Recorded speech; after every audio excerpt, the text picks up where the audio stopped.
In this lecture, we are going to see the importance of meta description existence. Here, I have searched for AMD AM4 socket. This is a keyword and my search result appears here.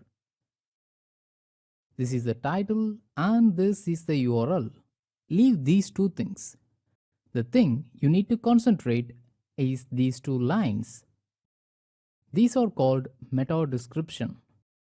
Do you know why they are called meta descriptions? Let's see the post here. Normally, when you don't give meta description, Google automatically generates it by taking some first 150 to 155 characters from your post. If I haven't provided the meta description, then just see here. There is no AMD AM4 socket keyword in the first 150 characters, which could have led me to the technical disadvantage. But I have provided the custom meta description where AMD AM4 socket keyword is available. See here. This is the meta description I have provided. Here you can see AMD AM4 socket keyword in the meta description. Though it's not important to add keywords in meta description, the existence of meta description is very important. Do you know why I insist on adding meta description for your post?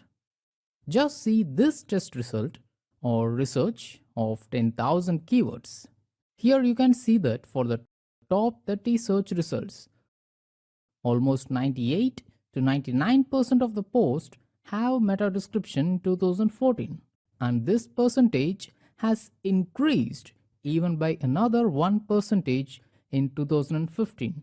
This is why I insist to add meta description to all of your posts. Strong meta description text will help optimize the search engine result pages. Headings help organize the landing page content.